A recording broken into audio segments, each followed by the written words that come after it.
이스라엘 절기로 매해 10일, 즉 1월 10일은 대속죄일입니다. 그래서 새해가 시작되고 열흘 동안은 서로에게 찾아가서 자신의 죄를 고백하고 용서함 받고, 그리고 대속죄일에 이르러 하나님께 이스라엘 모든 백성들의 죄를 속함 받는 날, 이 날이 대속죄일입니다. 그런데 구약 시대에는 대속죄일에 두 가지 특별 의식을 행했습니다. 첫째는 이스라엘 모든 백성의 금식이었습니다. 둘째는 아주 독특한 것인데 숫 염소 2마리를 선택해서 이스라엘 백성의 죄를 속죄하는 의식이었습니다.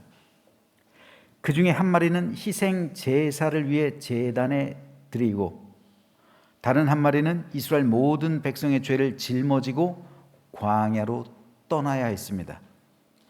결국 2마리 염소는 모두 속죄 제물이었는데, 한 마리는 제단 위에서 죽임당했고 한 마리는 광야에서 죽게 된 것입니다.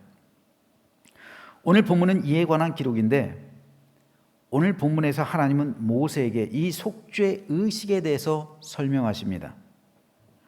먼저 대제사장은 1년에 단 한 번 지성소에 들어갈 수 있었는데 그날이 바로 대속죄일이었습니다. 대제사장은 대속죄일에 지성소에서 이스라엘 모든 백성의 죄를 속해야만 했습니다. 어떻게 대제사장이 지성소에서 이스라엘 모든 백성의 죄를 속했는지 그림을 하나 보시죠. 지금 보고 계신 그림이 언약궤예요. 그런데 언약궤는 두 부분으로 나뉘어 있습니다. 하나는 십계명을 담고 있는 아랫부분이에요. 이것을 법궤라고 부릅니다. 그리고 다른 하나는 이 법궤를 덮고 있는 덮개입니다. 이것을 속죄소라고 부릅니다. 즉 덮개의 명칭은 속죄소예요. 즉 언약궤는 법궤와 속죄소로 이루어져 있습니다. 구성되어 있어요. 다시 한번 그림을 보여주시면요, 하나님은 이 속죄소 위에 강림하세요. 저 두 그룹 사이에 강림하시겠다 하나님께서 직접 말씀하셨습니다. 그래서 이 속죄소를 다른 말로 시은좌라고도 불러요. 수원에 가면 시은소교회라고 있어요. 바로 이 시은좌, 즉 속죄소를 가리키는 말입니다. 그러므로 속죄소, 시은소, 시은좌는 모두 같은 말이에요. 대제사장은 이 속죄소에 염소의 피를 뿌림으로 백성의 죄를 속했습니다. 즉 염소의 피가 속죄소 위에 떨어질 때 하나님은 이스라엘 모든 백성의 죄를 씻어주시겠다 약속하셨던 겁니다. 그렇다면 왜 하나님은 모세에게 양이 아니라 염소의 피를, 숫 염소의 피를 그 거룩한 속죄소에 뿌리라고 말씀하셨을까요? 왜 대속죄일에는 속죄소에 양이 아닌 염소를 선택해서 뿌릴까요? 그 피를 뿌릴까요? 그 이유를 오늘 본문에 이어지는 14절에서 16절에서 찾아볼 수가 있습니다.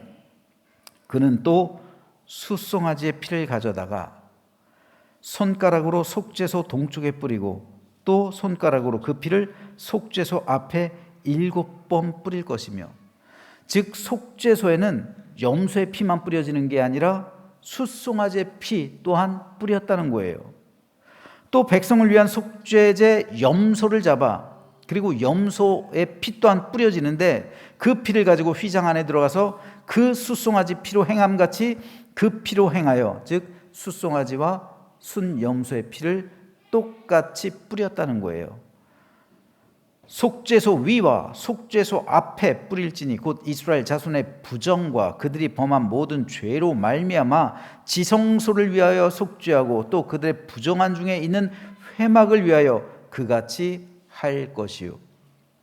대제사장은 지성소에 들어가서 반드시 속죄소 위에, 그리고 속죄소 주변에, 그리고 지성소에 피를 7번 뿌려야만 했는데, 이 그림은 대제사장이 지성소에서 행하는 모습을 잘 표현하고 있습니다. 즉 지성소에 들어갈 때 대제사장은 화려한 예복을 벗어요. 그 예복을 벗고 하나님 앞에서 그저 흰 옷, 즉 세마포 옷을 입고 지성소로 들어갑니다. 그리고 죽음을 면하기 위해 제단 위에서 가져온 불을 향로에 담아 향기로운 향과 함께 향연을 피워야 했습니다.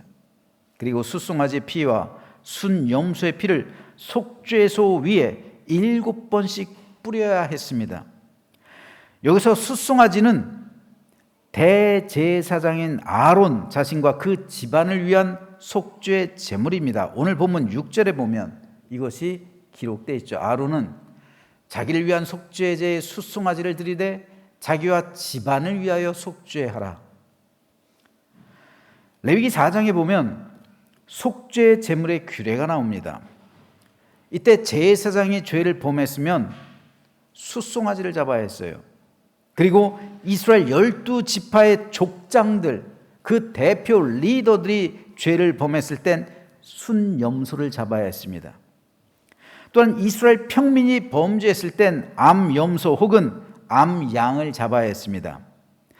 따라서 오늘 본문 5절에서 말씀하고 있는 순염소 2마리는 이스라엘의 12지파의 족장들의 죄를 위한 속죄 제물입니다. 즉 속죄소는 한 사람의 죄를 속하는 장소가 아닙니다. 그렇기 때문에 모든 이스라엘을 대표하는 대제사장, 그리고 12지파의 족장들의 제물을 가지고 속죄소에 들어가야만 했던 것입니다. 그래서 대제사장을 위한, 대제사장의 죄를 위한 숫송아지, 그리고 12지파의 족장들의 죄를 위한 순염소의 피를 속죄소에 뿌렸던 겁니다. 그렇게 함으로 이스라엘 모든 백성의 죄를 속했던 거예요. 그러므로 순염소는 이스라엘 모든 백성을 대표하는 대표성을 가지고 있는 제물입니다.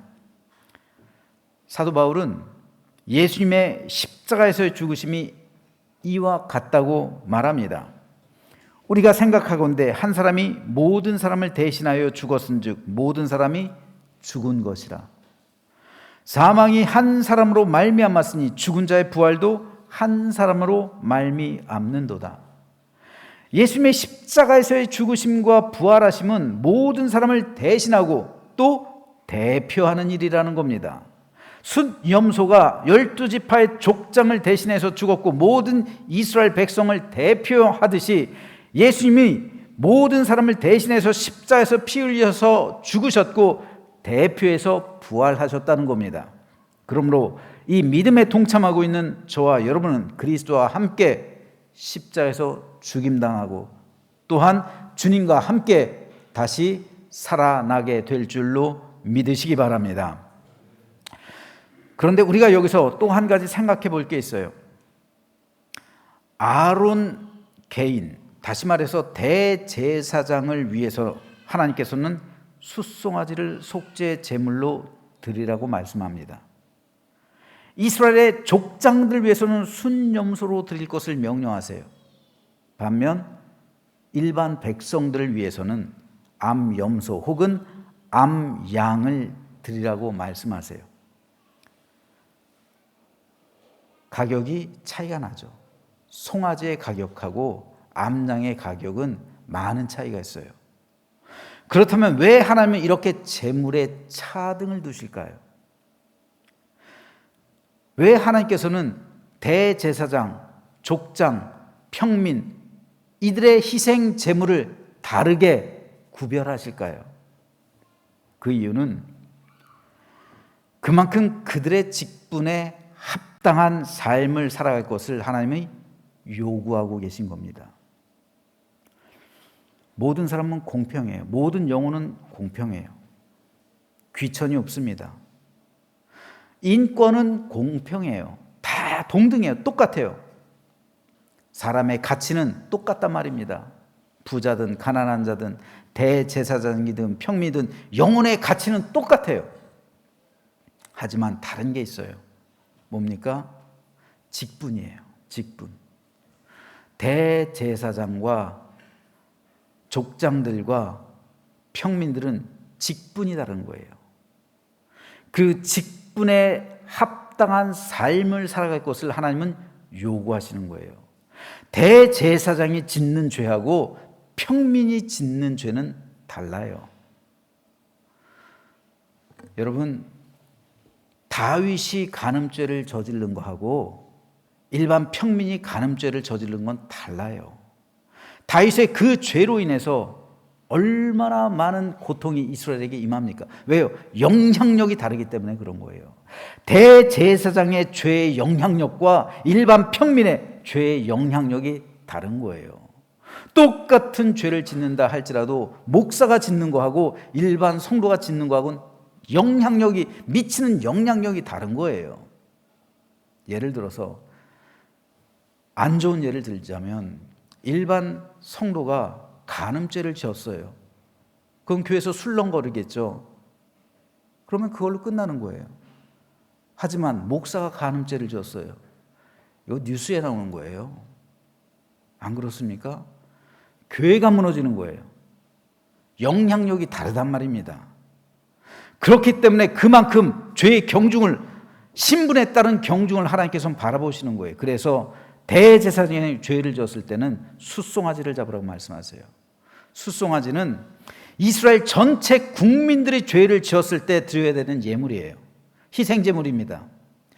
이스라엘 모든 백성, 나라가 범죄했을 때 하나님께 드려야 될 희생제물이 숫송아지예요. 그런데 대제사장, 개인이 죄를 졌을 때도 숫송아지를 드리라고 말씀하세요. 국가 전체의 죄하고 대제사장의 죄를 같게 보시는 거예요. 그만큼 대제사장이 미치는 영향력이 크다는 거예요. 국가 전체의 영향력과 대제사장의 영향력을 동등하게 보시는 거예요. 그만큼 신분에 따른 그 중요성을 하나님께서는 요구하고 계신 거예요. 그래서 네가 범죄했을 때 너는 반드시 숫송아지를 희생제물로 드리라 말씀하시는 거예요. 그러므로 우리는 교회 리더들을 존중하고 그리고 그들을 위해 기도해야 합니다. 사탄은 리더들을 반드시 공격해요. 물론 개인의 삶도, 개인의 삶을 위해서 공격하지만 리더들을 공격해요. 리더가 무너지면 교회가 무너지니까요. 그리고 그만큼 리더들은 자신들에게 주어진 그 리더라는 그 자리의 무게만큼, 그 책임만큼 잘못된 것에 대해서 하나님이 크게 보신다는 사실을 기억하면서 늘 겸손과 신중함으로 하나님의 뜻을 이루기 위해 최선을 다하는 리더들 되시기를 주님의 이름으로 부탁드립니다. 그런데 오늘 본문에서 하나님은 두 염소를 선택하되 둘 중에 하나 제비를 뽑으라고 말씀하세요. 여호와를 위한 염소 그리고 아사셀을 위한 염소입니다. 그래서 여호와를 위해 제비 뽑힌 염소는 이스라엘 백성을 위해서 속죄제로 드리라고 말씀하시는 거예요. 그리고 그 속죄제 피를 가지고 지성소에 들어와서 뿌리라는 거예요. 자, 그런 다음에 나머지 제비 뽑히지 않은 그 순염소, 남아있는 그 순염소를 아사셀을 위해 광야로 보내라는 겁니다.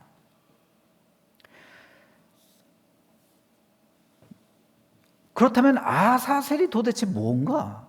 우리가 구약 성경을 읽다가 잘 풀리지 않은 의문입니다. 아사셀이 무엇을 의미하는지 많은 견해들이 있어요.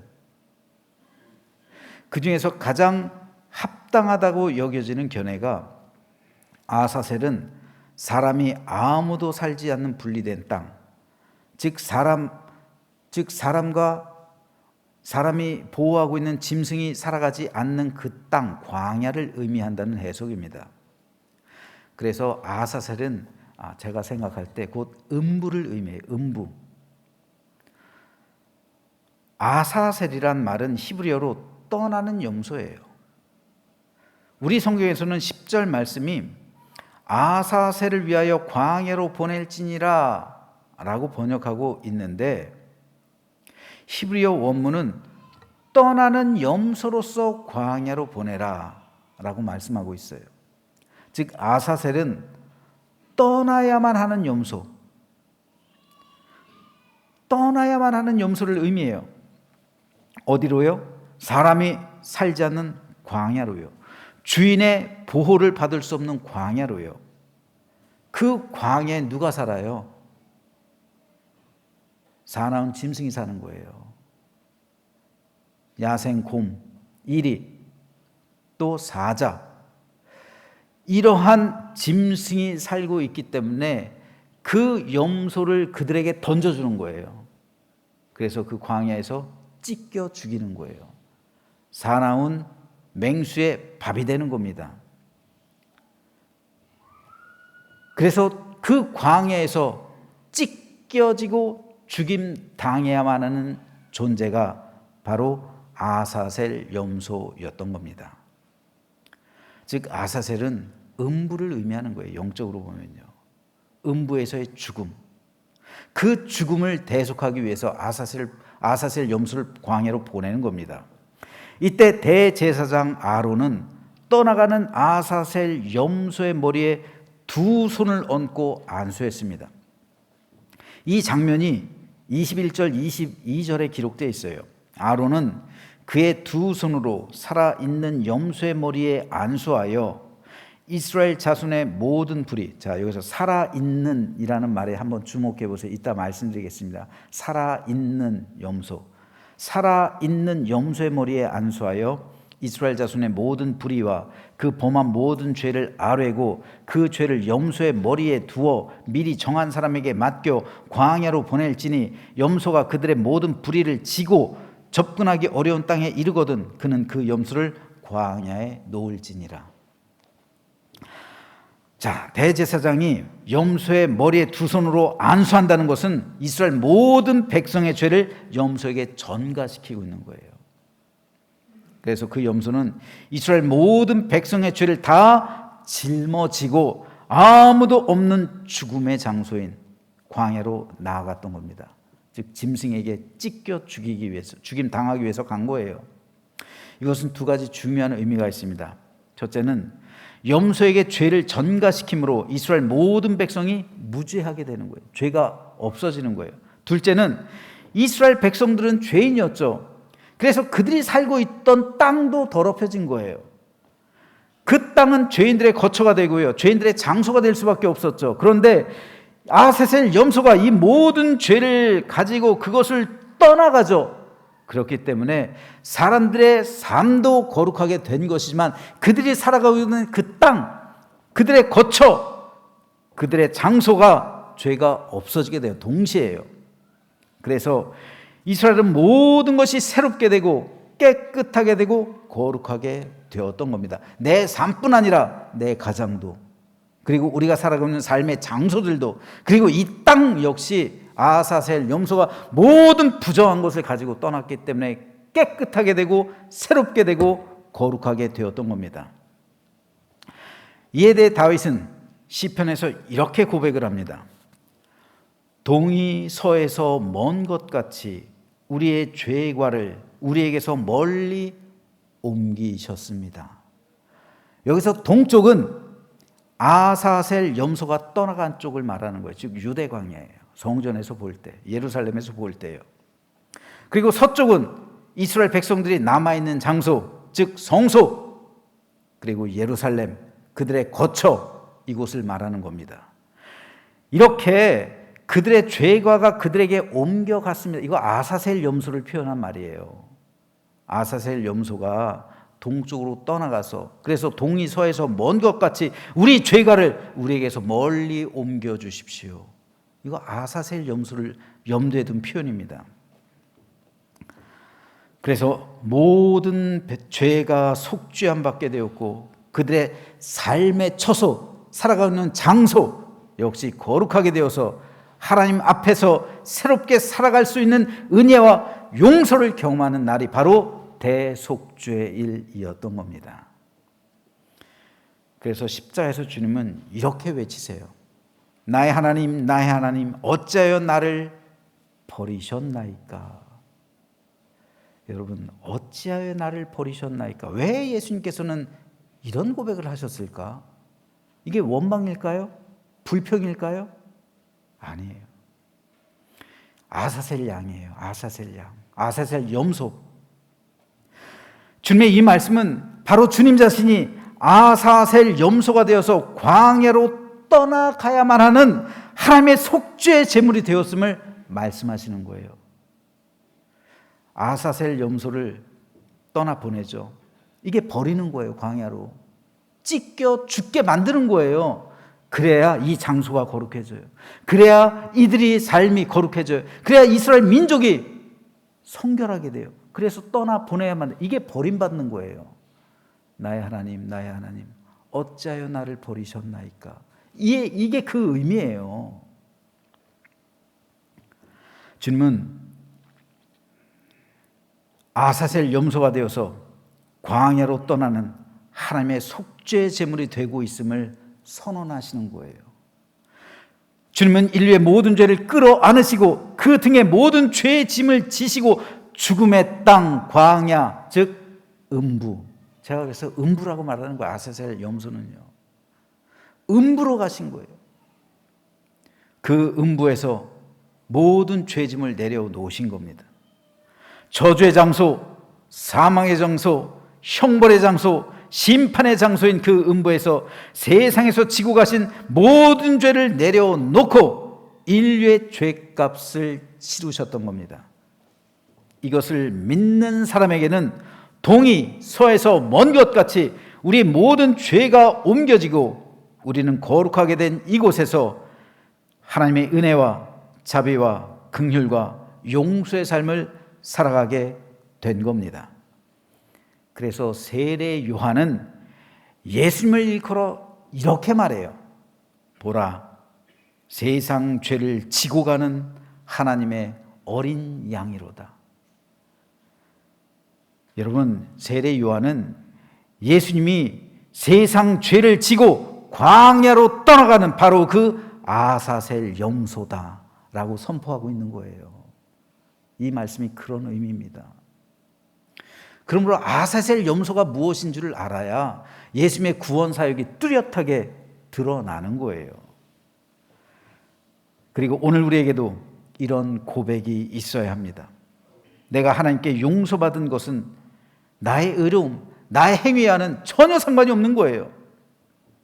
내가 용서받고 은혜 입고 하나님의 긍휼과 대속의 은총을 받은 것은 예수님께서 나를 대신해서 피 흘리시고 죽으셨기 때문이고, 또 주님이 내 모든 죄를 짊어지고 저주와 사망과 형벌과 심판의 장소 그 음부에서 죄짐을 내리시고 죄값을 치르셨기 때문입니다. 즉, 내 죄를 예수님께 전가하는 것이 내 의로움이 되는 거예요. 내가 의롭다 칭함받기 위해서 주님께서 죽으셨다고, 찢겨 죽으신 거예요. 그래서 예수님께서 찢겨 죽으신 그 상처를 보면서 우리는 아사셀 염소를 떠올려야 돼요. 그래서 광야에서 짐승에게 찢겨 죽는 그 음부에서 죽임당하시고 모든 죄를 치르신 그 예수님의 모습을 연상할 수 있어야 합니다. 그렇기 때문에 누구든 내 죄짐을 예수님께 전가하지 않은 사람은 스스로가 그 죄를 짊어지고 떠나야만 하는 아사셀 염소가 되는 거예요. 그 자신이 심판을 받아야 된다고요. 그 자신이 음부에서 저주와 형벌과 심판과 죽음을 맛보아야만 한다는 것입니다. 그러므로 죄를 전가하는 것이 은혜요, 진리요, 생명이요, 축복이요, 영생이요, 참 자유요, 복음의 핵심인 것입니다. 그래서 사도 바울은 그러나 내게는 우리 주 예수 그리스도의 십자가 외에 결코 자랑할 것이 없다 고백하고 있는 거예요. 십자가만이 나를 속죄하게 하고 십자가를 통해서만 나는 구원을 받고 십자가만이 나를 영생에 이를 수 있게 하기 때문입니다. 저는 저와 여러분 모두가 십자가만이 나의 구원이라는 이 사실을 확신하면서 구원에 이르는 우리 모두가 되시기를 주님의 이름으로 축복합니다. 그런데 문제는 이스라엘 백성들이 광야 생활을 할 때는 괜찮았어요. 그런데 가나안 땅에 정착하기 시작하면서 모세와 아론 때는 괜찮았는데 가나안 땅에 정착하기 시작하면서 아사셀 염소가 종종 문제를 일으켜요. 무슨 말인가 하면 아사셀 염소는 광야로 보내야 되잖아요. 그래서 찢겨 죽어야 되잖아요. 그래야 대속죄일이 완성이 되죠. 그리고 대속죄일이 의미가 있잖아요. 그런데 가나안 땅에 정착하면서 광야에 풀어놓았던 이 아사셀 염소가 며칠 후에 집 주변에 다시 나타나는 거예요. 아사셀 염소는 이 염소가 아사셀 염소라는 것을 표시하기 위해서 뿔에 붉은 천을 둘러 놓았어요. 그래서 이 염소는 아사셀 염소구나라는 것을 알았어요. 그런데 광에서 죽어야만 했던 염소가 안 죽고 다시 살아 돌아온 거예요. 이게 얼마나 곤란하겠어요. 대속죄일은 이미 끝났는데. 너희 죄가 반드시 너희를 찾아낼 줄 알라. 이 말씀처럼 염소가 다시 찾아왔다는 너희 죄가 다시 돌아왔다 이거잖아요. 이스라엘 백성이 모두 옮겨버린 죄의 짐을 아사셀 염소가 다시 그들에게 지고서 찾아오는 것처럼 당황스러운 일이 없죠. 그래서 그 이후로 아사셀 염소를 이스라엘 백성들은 유대광야의 맨 끝자락인 몬타르산까지 데려가서 그 산의 절벽 위에서 염소를 밀어서 떨어뜨렸다고 합니다. 그리고 아래로 내려가서 염소의 죽음을 확인했다고 해요. 그런데 유대 전승에 의하면 어떤 문헌의 기록에 보면 이때 기적이 일어났다고 해요. 아사셀 염소가 그 뿔에 붉은색 천을 메고 있었는데 이 붉은 천의 색깔이 흰색으로 변하는 기적이 일어났다는 고대 문헌이 있어요. 이것은 곧 백성의 모든 죄가 용서받았다는 것을 의미하는 것이죠. 그런데 이에 대한 기록이 성경에도 등장해요. 이사야 선지자는 이렇게 말합니다. 여호와께서 말씀하시되 오라 우리가 서로 변론하자. 너희의 죄가 주홍 같을지라도 눈과 같이 희어질 것이요 진홍같이 붉을지라도 양털같이 희게 되리라. 자, 이 말씀 주홍과 흰, 붉음과 하양 이것을 대비하고 있는 것 역시 아사셀 염소를 염두에 둔 표현입니다. 그러므로 대속죄일에 있어서 아사셀 염소는 이스라엘 민족 전체의 죄와 더불어 그 장소까지도 거룩하게 하는 하나님의 은혜의 수단이었던 겁니다. 그러므로 대속죄일의 모든 의식은 아사셀 염소를 광야로 떠나 보내면서 마무리가 되는 거예요. 하지만 1년이 지나고 나면요. 그래서 내년 이맘때가 되면 또다시 대속죄일이 찾아오는 거죠. 그래서 또다시 2마리의 염소를 선택하는 거죠. 그래서 한 마리는 또다시 내 죄를 위해서 피 흘려 죽게 하는 속죄 제물이 되는 것이고 또 한 마리는 광야로 내 죄를 짊어지고 거기서 죽게 하는 아사셀 염소가 되게 하는 그런 일이 계속 반복되는 거예요. 이게 구약이에요. 하지만 신약 시대에 이르러서는 완전한 대속죄의 일과 완전한 속죄함이 예수 그리스도의 십자에서 성취되고 완성된 겁니다. 염소의 피는 1년밖에 유효하지가 않아요. 하지만 예수 그리스도의 피는 영원한 속죄함의 효력이 있는 겁니다. 그래서 히브리서 기자는 이렇게 말합니다. 염소와 송아지의 피, 이게 대속죄일에 행해지던 그 지성소에서 행해지던 일이잖아요. 염소와 송아지의 피로 하지 아니하고 오직 자기의 피로 영원한 속죄를 이루사 단번에 성소로 들어가셨느니라. 그렇기 때문에 예수 그리스도의 핏뿌림을 받은 우리들은 모두 단번에 모든 죄에서 속죄함을 받은 겁니다. 그러므로 예수 그리스도의 대속의 피로 속죄함을 받은 우리들은 그 은혜 안에 살며 동이 서에서 먼 것 같이 죄악에서 멀리 떨어진 삶을 살아가야 합니다. 이에 대해 사도 바울은 이렇게 말합니다. 그러므로 형제들아, 내가 하나님의 모든 자비하심으로 너희를 권하노니 너희 몸을 하나님이 기뻐하시는 거룩한 산 제물로 드리라. 이는 너희가 드릴 영적 예배니라.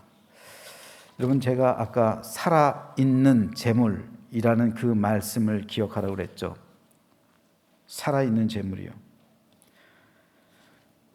여기서 바울이 말하고 있는 산 제물, 아까 말씀드린 살아있는 제물과 지금 여기서 바울이 말하고 있는 산 제물은 같은 의미예요.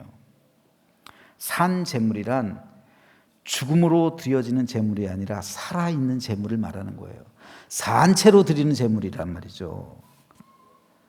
그게 뭡니까? 산채로 드려지는 제물, 아사셀 염소예요. 즉 아사셀 염소가 산채로 모든 죄를 짊어지고 멀리 떠나가죠. 그래서 그곳에서 찢겨 죽임당하잖아요. 마찬가지로 너희도 그렇게 거룩한 삶을 살아있는 채로 너희를 드리라는 거예요. 진정한 예배는 아사셀 염소가 떠나가야 완성되는 거예요. 속죄함 받았다고 하면서 여전히 죄 가운데 살아가고 있다면 그것은 아직 아사셀 염소가 떠나간 것이 아니에요. 회개했다고 하면서 이전과 동일한 삶을 살아간다고 하면 아직 아사셀 염소가 떠나간 것이 아닙니다. 아사셀 염소가 떠나갈 때, 나를 살아있는 제물로 드릴 때 비로소 그곳에 거룩함이 임하는 거예요. 아사셀 염소가 떠나갈 때, 나를 살아있는 제물로 드릴 때 비로소 내 삶에 새로운 삶이 시작되는 겁니다. 내가 죽음으로 하나님의 은혜가 임하는 겁니다. 이게 굉장히 중요한 거예요. 내가 죽임 당함으로 하나님의 거룩한 임재가 임하는 거예요. 새로운 삶이 시작되는 겁니다. 그렇기 때문에 진정한 예배는 아사셀 염소를 떠나보낼 때 완성이 되는 거예요. 그래서 너희 몸을 너희 하나님이 기뻐하시는 살아있는 제물로 드리라. 이는 너희가 드릴 영적 예배다. 바울이 권면하는 겁니다. 그러므로 오늘 우리도 예배를 통해서 내 안에 있는 모든 죄와 욕심을 마치 아사셀 염소에 실어서 떠나 보내야만 했듯 예수 그리스도의 십자가에 못 박아 죽일 때 우리는 하나님 앞에서 새로운 은혜를 경험하게 되는 것이고, 이것이 오늘 우리가 드려야 하는 영적 예배입니다. 그리고 하나님은 이렇게 예배 드리는 자를 찾으신다는 말씀입니다. 그러므로 저는 저 여러분 모두가 하나님께 진정한 예배자가 되기를 소망합니다. 그래서 우리 하나님을 영화롭게 하며 하늘부터 임하는 참된 은혜와 생명, 기쁨과 축복이 넘치는 삶을 살아가며 하나님께 영광이 되고 기쁨이 되는 우리 모두가 되시기를 주님의 이름으로 간절히 축원합니다.